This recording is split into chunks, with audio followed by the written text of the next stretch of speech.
We have Ryan Salunga playing Jund mid-range. A little bit different than the version we saw on camera earlier today, although he is also with playing a couple copies of Olivia Voldaren. He has 1 Wolfear Silverheart, 4 main deck copies of Vampire Nighthawk. So definitely metagaming for other green decks. Master, Thragtusk, you know, Mizzy Mortars, Rakdos Return, some Garrix.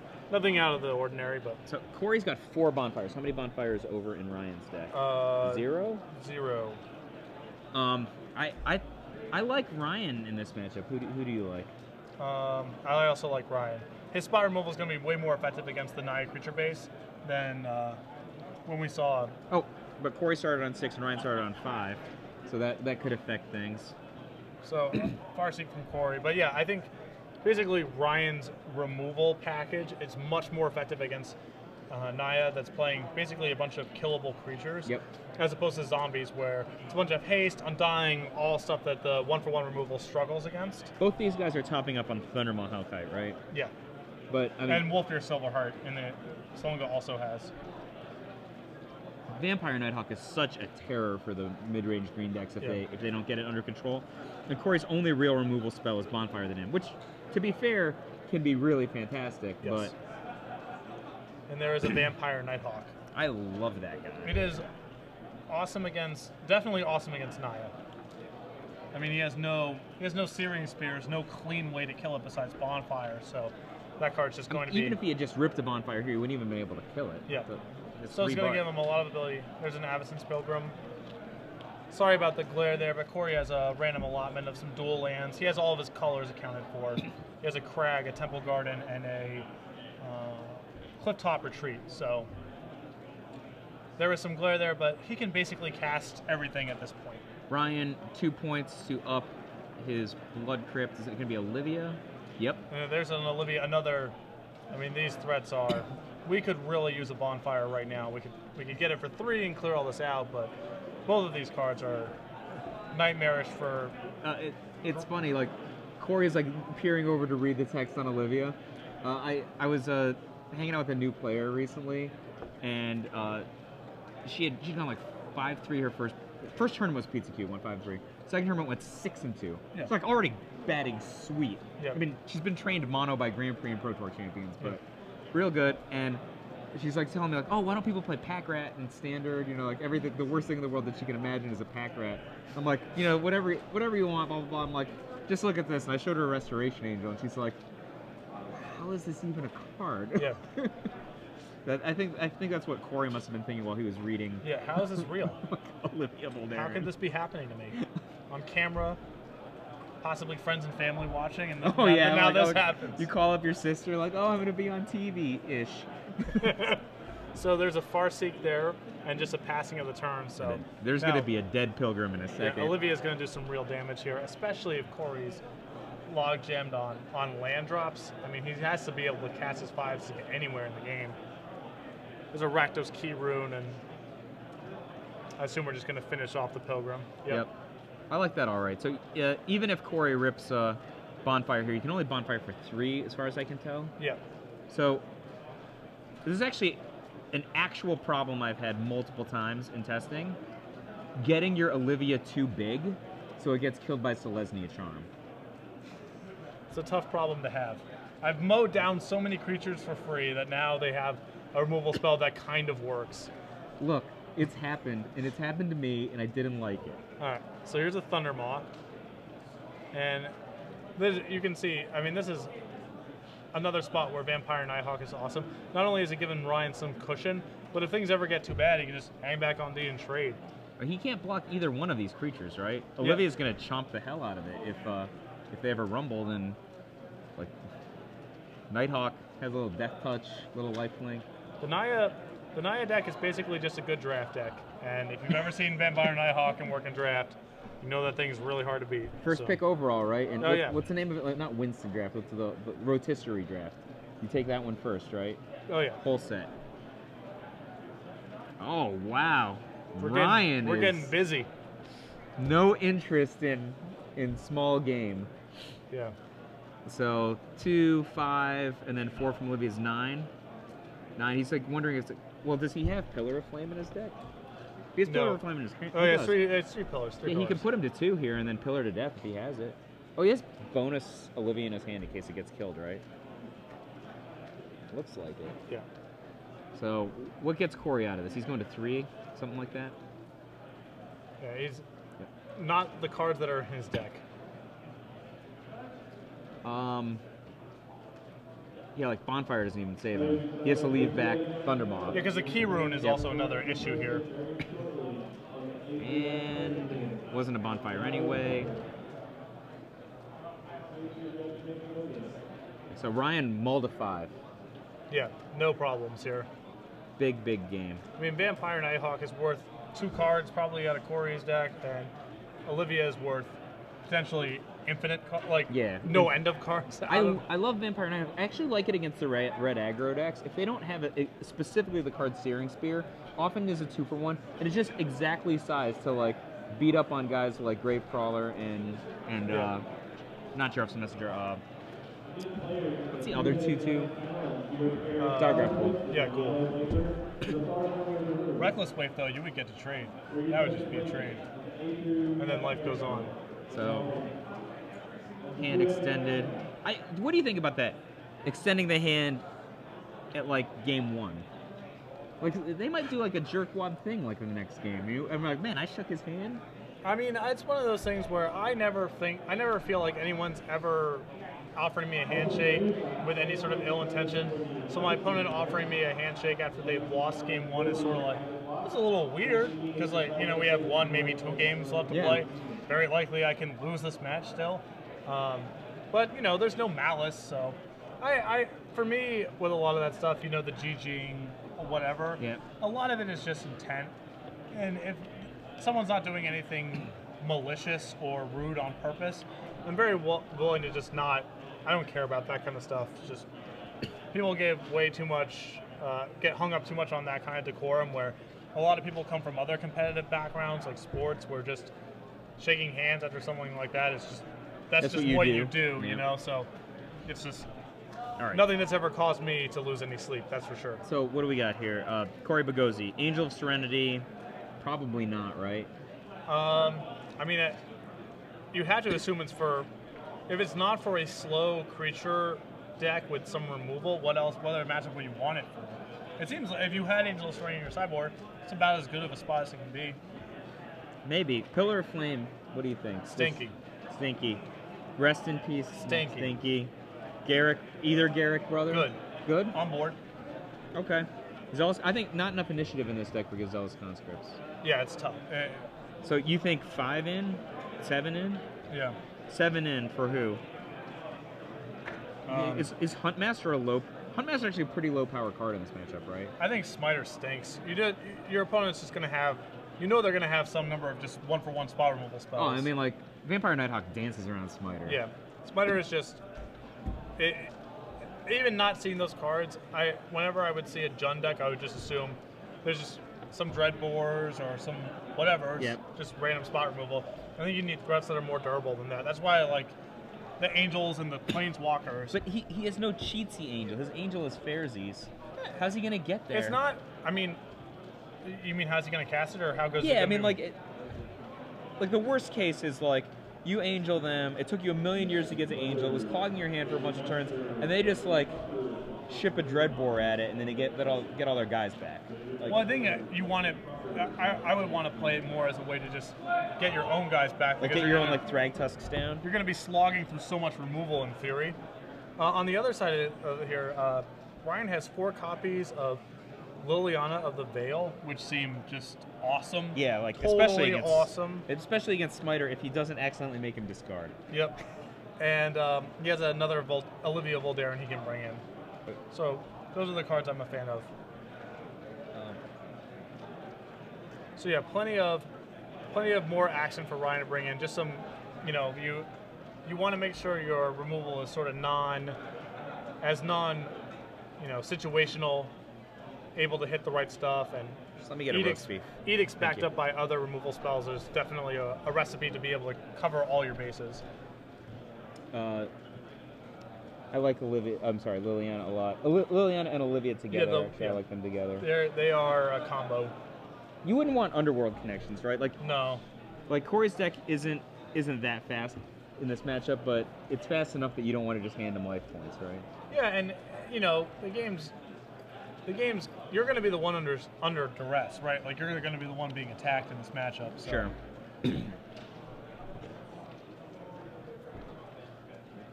Looks like Cory is keeping his 7. Ryan's like, I only needed 5 last time. Yeah, I mean I think he's very well set up for this matchup. He can afford to be a little more aggressive with his mulligans. So what's different and better about this kind of Jund than maybe some other Junds that we've looked at earlier, even just today? You think it's like Nighthawk and Olivia? Yeah, and it's just like creature orientation? Yeah, he's just much more get on the board and kill stuff rather than try to actually grind the whole game down under removal. It's just too hard to do that, I think. And then you have like these multi-dimensional threats like Olivia that actually do multiple things. Yes, right. So Cody starting off with some acceleration here, a Pilgrim on turn 1 and a Farseek on turn 2. So definitely ready to deploy some of his bigger threats. Yeah, he could easily Thundermaw next turn, right? Yep.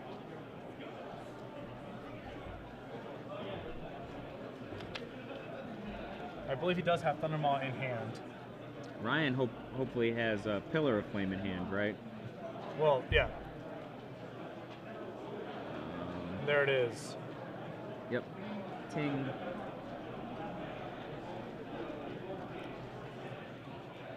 So, but you liked Huntmaster of the Fells for Cory, right? I think it's okay. It's definitely cuttable, but there it is. Actually, it could be a problem for Ryan. He doesn't have a spell this turn. Could be a big problem quickly. Yeah, for sure. I'd probably play a Nighthawk or something. Nighthawk would be about as good as it gets. And there sure. it is. Pretty good right now. But, you know, Cory can... There's no question. If Cory has a Thunder My Hellkite, he's going to cast it. There's no passing for the... Oh, yeah. For You're not even killing the Nighthawk, so... I mean, in fact, you play it, it taps down the Nighthawk, and you get in for 9. Yeah, you get in for quite a bit. Is that 5th land? Yeah. You paid it up, yep.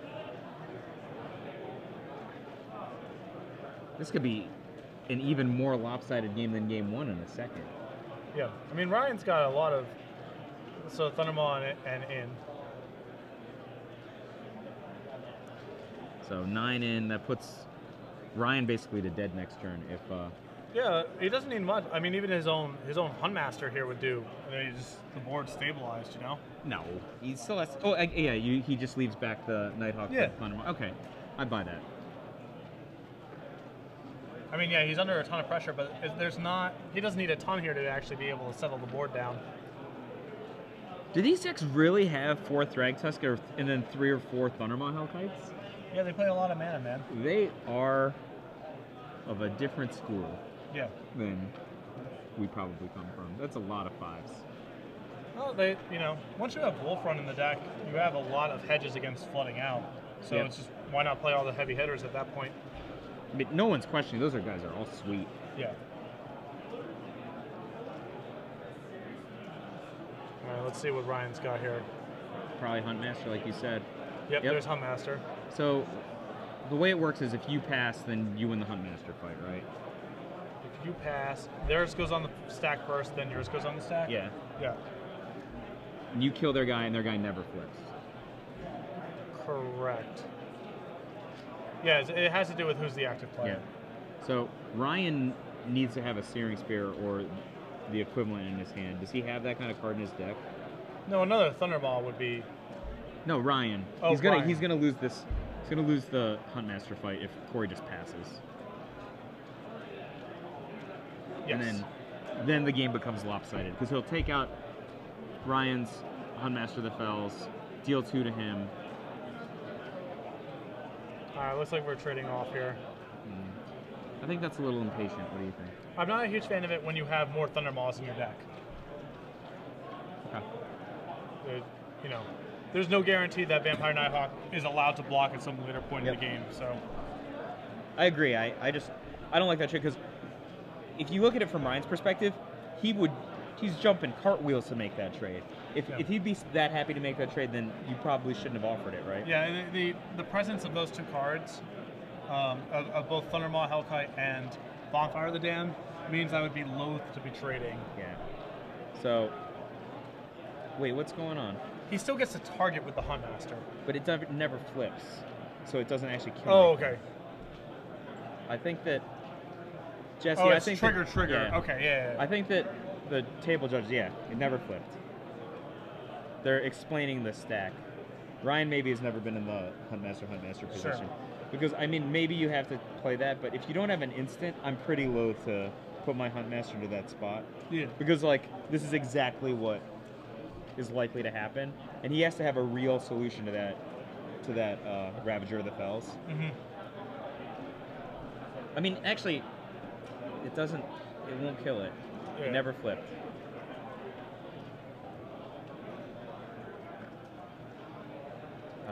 Yes, this is their discussion they're having, I think. This is the sort of the nuances. Basically, you want it to not be your turn when the two Huntmasters flip. Did you play a lot of Astral Slide? Yes. Astral Slide and Lightning Rift? That was such bookkeeping, whose flipping went. Yes, it was targeted. It will not die. That's not how it works. Yeah, this is some nuances of the stack stuff here, But you are allowed to untap your lands, Ryan. Wait.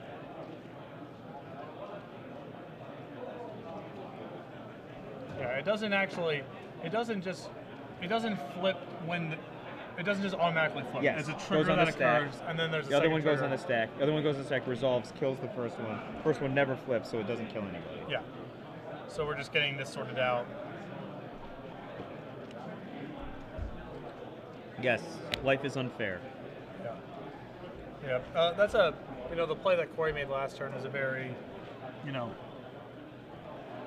think it's a common, logical error that occurs where you're just, well, my Thundermaw Hellkite it's going to trade with this Nighthawk eventually anyway. Yeah. So why not just do it now? And it's, well, you have other cards in your deck that might actually prevent that trade. Yeah, or you could just flip over Bonfire of the Damned, sweep the Nighthawk out of the way, and hit him for 9. Yeah. Just now the value of your Bonfire has gone down dramatically because you allowed him to trade that Nighthawk for one of your Thundermaw Hellkites. I mean, and just even giving him 2 life. Yeah. Do we know what the dispute is going on?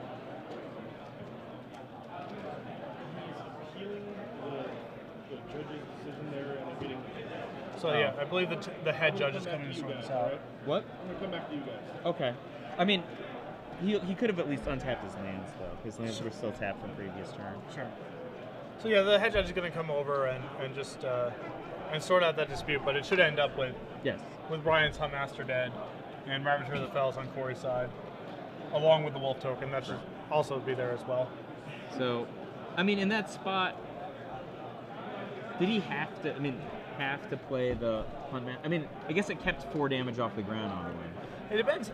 I mean, if his hand's powerful enough, and getting to basically fog through that turn, plus have Cory pump the brakes on his turn, it could easily be correct for him to play the Huntmaster there. Obviously, the way that sequence works is not ideal. You're down a Huntmaster, you still have to answer that Ravager of the Fells, but depending on the power level of Ryan's hand, if he has a ton of gas, it might be worth just trading that Huntmaster for a fog. I don't know if you noticed, but I just went to his deck list and I'm like, does he have any Searing Spears or Murders or, because if he had a Searing Spear, then he could respond to the flip and take out the Huntmaster of the Fells. But if he doesn't have those, he has Abrupt Decay, which can't target a 4. Yeah. So none of his removal is set up to handle Huntmaster that efficiently. So soon we will return. For now, we can. This looks to me like Cory's ahead, but it's not over yet. But Ryan's deck has no sweepers. He doesn't have any bonfires of his own. His Blasphemous Act, do you think it's probably not in there? Probably not. No, I think that's probably for humans and those sort of decks. But you could, as long as you can keep leveraging forward, it's hard for Ryan to actually take control of the game. He doesn't have any big sweep to do it. He has to do it on the back of things like Thragtusk and Vampire Nighthawk, and Olivia, which just take longer to grind. Sure. Grind the game out. Draw a card. Is it a mountain, basic? Yes. Mountain? What kind of basic mountain is that? That is a Return to Ravnica basic mountain. You know a lot about different kinds of basic mountains. I draft a fair bit. Could you play like one of each different art of basic mountains in your deck? Like it would drive me crazy. It would drive me crazy. Because they don't all have a little scimitar in the bottom right corner. Just the different art pieces. It bothers me with like if I have 4 bolts and they have different art. Like, oh, I mean, it's operationally massively negative. Yes. So. Another Hunt Master. And then if he like pillars something or whatever, then he could flip the other guy, right? Yes. It's not clear he would even want to do that. Oh, he could be in the exact same pass situation the next right. time. I just double my wolves up on that Ravager. Absolutely. But I'm sure Cory knows that that's a possible block, right? Yeah, but I mean, you're happy to trade one of your wolves with a removal spell or something, just. And then you get the fog out of it. Yeah, it doesn't even matter what's in Cory's hand. If he has a trick, that's fine. If he doesn't, that's even better. Okay. Really? If I were in that spot, I don't think I would expose my Ravager with the Fells. I mean, unless he. It's so valuable. There's a Thragtusk.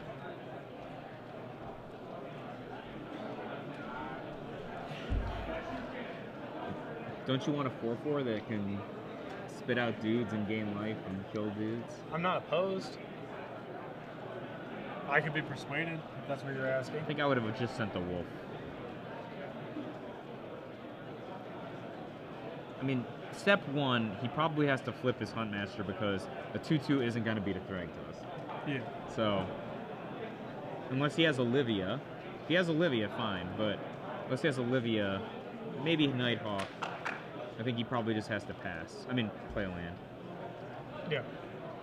There's not a lot of other plays I think that I would yeah, I'm a pretty big fan of passing here. Yeah, he's behind like 11 damage, so he can take out the wolf. Knock Cory down to 21.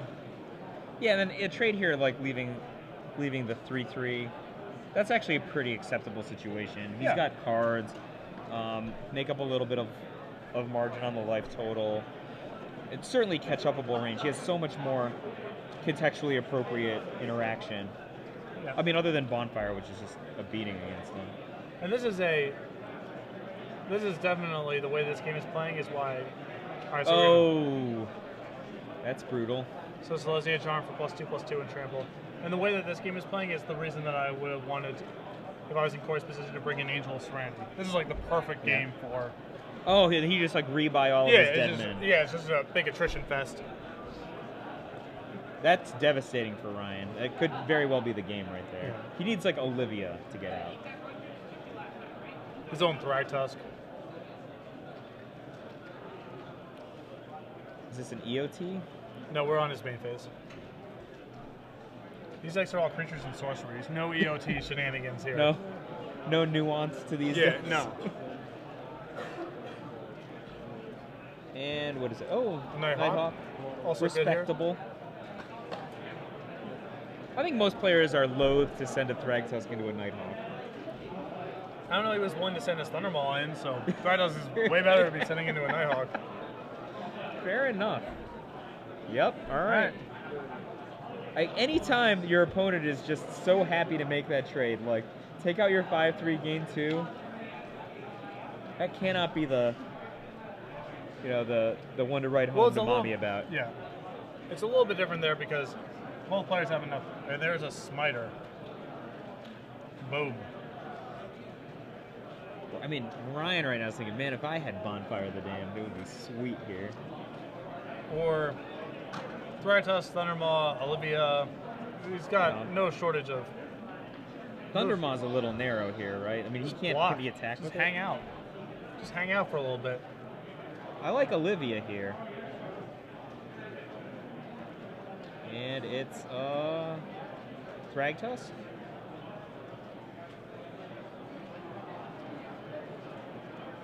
Thundermaw. We're just gonna chill back on D, I would assume. There's no way he's attacking, right? Yeah. It's 5 against 7, and he's down by 10. It seems ambitious. But, Cory doesn't have Selesnya Charm because he saved his Thragtusk. Yeah. I mean, like, Selesnya Charm would just be like derp here. It would be, oh, he has one. Boom. No. Oh, well. 7 you, put you to 4. He needs Olivia. Or Mizium Mortars. Or Thragtusk, still fine. Mizium Mortars would be the sweetest. It would not be bad.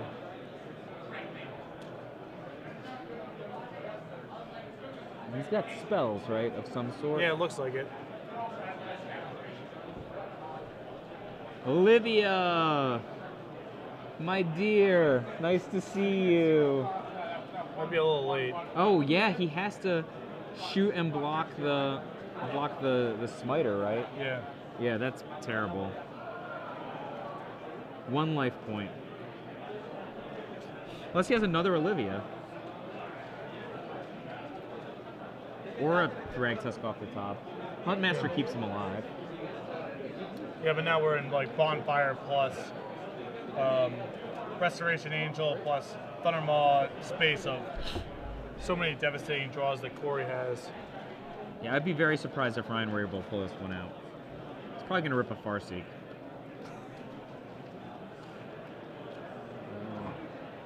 Does he have a Thragtusk? So was that his draw? I don't know. I think it looks like he has Thragtusk. He has something. Liliana would be fine. Nope. Nope. Shipping it. Don't look. You have good matchup advantage. Don't put psych yourself don't out. put yourself in the wrong You're fine, man. zone. I think that he's probably a little bit jarred. He didn't realize what was going to happen on when he played that. Yeah, it's possible he had a much I really better think turn. that he had he must have had like maybe he could have played Olivia, taken a hit, and then just like double shot the guy in response to a flip. It would have been a completely different game. Yeah. So we know he had an Olivia, so if he had access to it, would have been a better play that turn. So looking back at the sideboard here, I don't think there's anything that either player would really want to swap because of like play draw considerations. Yeah, I mean, what would we have cut here out of Brian's deck? Like the 2 copies of Abrupt Decay are pretty bad. Ratches's Return is pretty bad. Do you think he kept it? No, I think Rakshas's Return is fine. You keep Cory from being able to like sandbag value in games where he's ahead. Yeah, I just think that you have like so much of an edge interacting on the ground, or just kind of brawling. Oh, it's horrendous against Loxodon Smiter. Yeah, big Fine, smites. fine enough.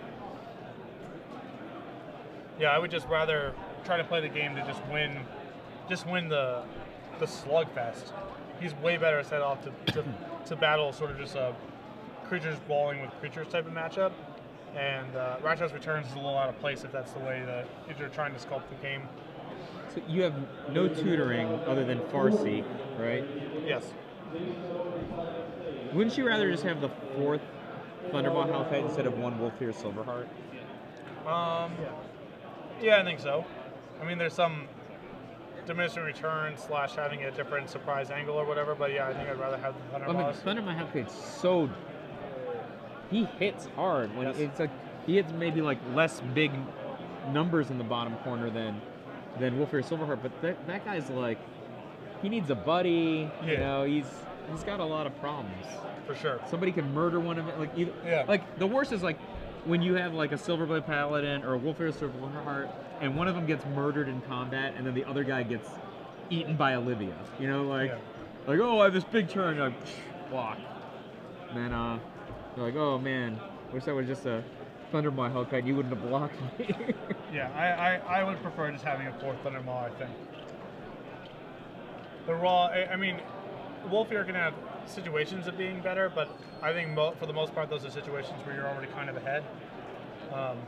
Whereas Thundermaw can catch you up from behind, or is also insane when you're winning and can also be insane when you're losing. Yeah, like in the previous match we saw where Westwise had Thundermaw Hellkite and like it looked like he was losing the whole game, and then it was just Thundermaw Hellkite Bonfire. You're dead. That's it. Yep. What do you think about the acceleration suites here? So Ryan's got Farseek and 2 I love Rakdos Cuban. I always play 4. And Cory's got 4 Farseeks and 4 Avacyn's Pilgrims. Like, especially on the play, I think that was like really helpful for Cory last game. Oh, for sure, yeah. Although the Pilgrim didn't end up facilitating anything, but yeah, the Farseek was awesome. The amount of mana in his deck, if I was Cory, I would definitely be playing more than 2 Wolf Runs. Yeah? I think the colored mana can handle it, and Wolf Run is just bananas when you have Farseek plus Avacyn's Pilgrim. I noticed that Cory's got 4 Cavern of Souls, and Ryan has 0? Is that right? Cavern of Souls is very good. Oh! Ryan Salunga has the second turn Farseek, so if Cory doesn't match it, we could see, again, like the opposite of last game, where one player just massively has the jump on the other player. Right. And Cory, besides Bonfire the Dam, really doesn't have any tools to break Surf. He doesn't even have Dreadbores or, Lilianas to help, kill a creature straight away. And keeps pace. Are you going to be excited for just like straight red-greens in a couple of months? Oh yeah, the N13 uncommon is... Ben Lundquist at the office has been talking a lot about that guy, and I think he's going to be completely bananas. Ben Lundquist works over with you? He's currently, we're giving him he has a little internship. He's been with us for a little while now. But yeah, he's a big advocate of the Watch Wolf with haste. Yeah. He's going to be insane, I think. I love Benny Beatdowns. Benny Beatdowns is insane. He's awesome. He doesn't really beat down that much. All right, so Vampire Speaking Nighthawk. of beating down, for just a little bit. Yeah. Vampire Nighthawk. The scourge of Naya players everywhere. And have you ever tried Rug? That guy's murder on Rug. Yeah. Every guy in Rug is a 2/2 for some amount of casting cost. Got 2/2s for 2, 2/2s for 3, 2/2s for 4. Yep. So there's a Huntmaster of the Fells from Cory. Boom. In for dose. I gotta believe that Huntmaster is gonna have something happen to him soon. That counts. Sure. Definitely counts as something happening. But Huntmaster's not big enough to actually put the hurt on either of those X3 creatures. Right. Just running the pass?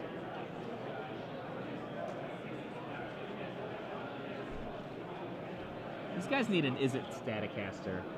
Something to deal the last point. Catalyze the third point. And Cory's thinking about it, right? But I actually think that's almost like a waste of a flip, right? I'd rather just cast some spells, maybe actually get some value. Yeah, he's got a Restoration Angel in his hand. I think he might even have a Thundermaw. I mean, he doesn't have to say go. He's got tools. Oh, if I had a Thundermaw, I'd be in the red zone already. No? With just Thundermaw, yeah. Yeah, no, I wouldn't send my... You said in the red zone, implying that, I would just be sending all my guys. It's like, I don't know, Mike. I don't think that attack would be particularly good right here. I think you would lose your Huntmaster. You'd get in 2, you'd knock him down to 20, but he's still got his Nighthawk. Like, I don't know. It's probably just not that good.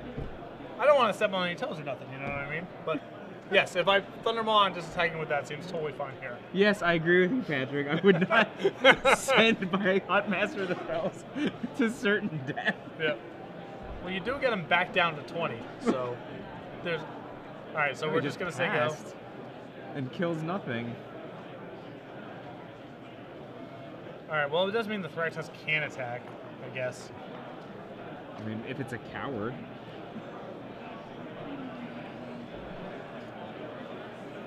I mean, what if you throw a Pillar of Flame at the wolf? So you can send the Thraggy then. Sure. But again, that's an exchange you're probably pretty happy with. Resto Angel? And flip him back down? No way! How do you like that trade? I dislike that trade. Yeah, I don't... I think it's just hard for Cory to win the game playing like this.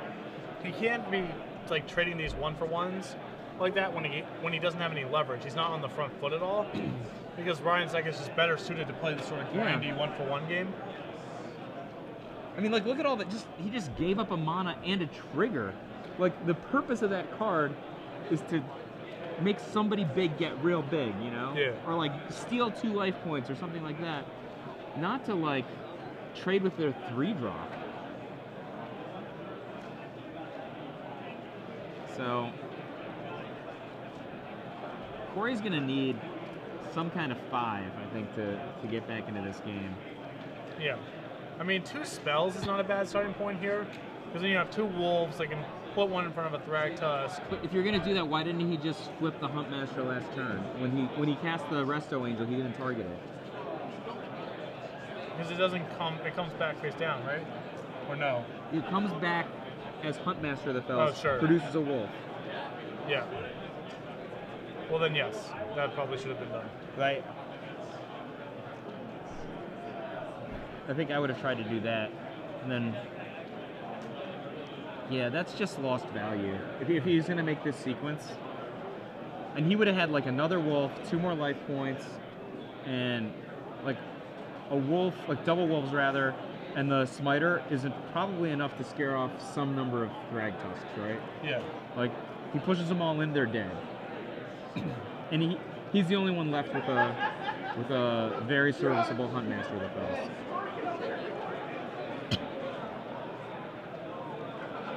So 2 wolves, a smiter, and a Huntmaster staring down 2 Thragtusks.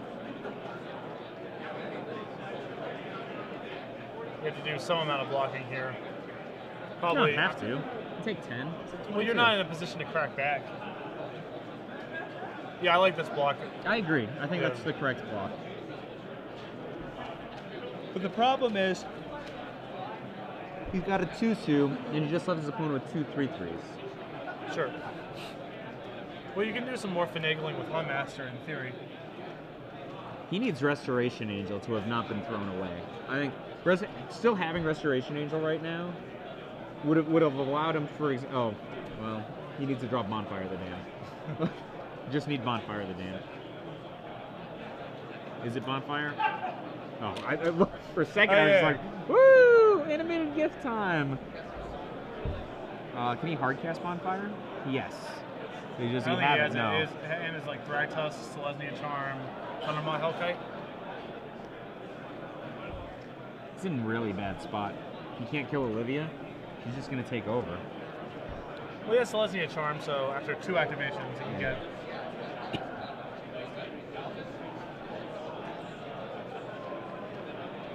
But yeah, he could really use Bonfire of the Damned.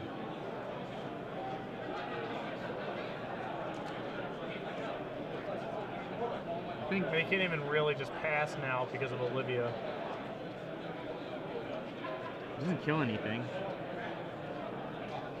Well, you would want, ideally you want to get a 4/4 to match up against the 3/3s. But he doesn't even have that line anymore. Well, the last thing you want is for Ryan to just steal your... Because he's just going to... I mean, Ryan doesn't know if there's a Selesnya Charm, right? He's just going to put a point on to Huntmaster of the Fells here. Or on Thragtusk. I think I would have been more inclined to put it on Huntmaster personally. Sure. Because you actually want to like exploit the flip, and then you just kill Thragtusk with the free flip.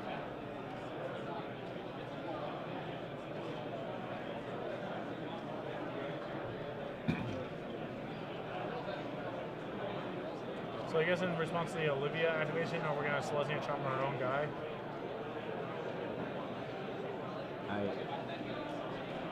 This play would be okay if Ryan wasn't at 30-some-odd life. Like, you actually had to kill Olivia here. I really dislike that play. Like, he needed that.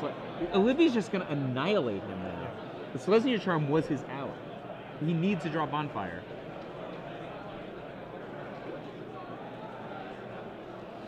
So, he's going to deal 2. Nug a guy for 2. Not draw Bonfire again. Wait, did he not flip? It was all... There was, Selesnya Charm was cast. Oh, okay. Fair enough. So, I mean, Ryan Salunga's way ahead.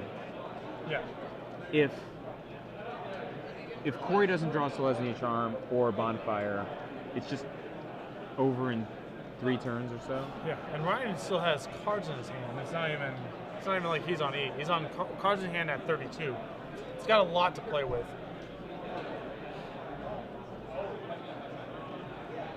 So I guess we're thinking about just shooting down the Huntmaster with the trigger on. Yeah, I'm actually curious about this because Ryan could not have known that Cory was going to Selesnya Charm his own 5/3. Yep. Like, I actually really would have liked to put the Vampire points on Huntmaster instead of Thragtusk earlier. I thought there was a lot more upside to it. Mm-hmm. So. All right, well, never we're out mind. from under. I mean, Cory's still in a world of trouble, but we're out from under the worst of it at least. Ryan have gas left? Well, he hasn't cast a spell in 3 turns, and he hasn't been making land drops when he would want to make land drops. So I assume he's got to have some action. Thundermaw or something. I like Ryan's deck a lot. I like the configuration of the threads. He's got another Olivia, it looks like. Or a Huntmaster, maybe? And it is Olivia, yeah. She can't shoot herself, can she? I would assume not. That'd just be too sweet, like Perm's fire breathing. Yeah, probably not. I feel like that would have come up in a game I've watched by now if that was a feature the card had. Yeah, I don't think it's the case either. So Ryan's only 7 life points ahead. Draggy. Now 12 points ahead.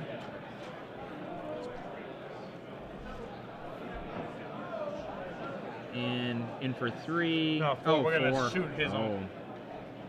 Fancy man. Yep. So many angles. Little fire breathing. Just draw another Bonfire. No probs. Olivia Voldaren. Ruining limited games everywhere last year in the Time Machine. At least it's slower than some of the other insane over-the-top cards. But yeah, Olivia was bananas. I won a draft open in Vegas last year. They were my 2nd and 3rd Innistrad drafts, and the first one I picked first back to Olivia, and that was some nice training wheels to get to the 2nd draft. Yeah. She cannot target herself. It would be bad flavor. It'd be stupid. I like how Falconwrath Aristocrat actually gets bigger by eating humans. I like that. Right, they're delicious. All right, Avacyn's dead pilgrim. Yeah. Shoot that down.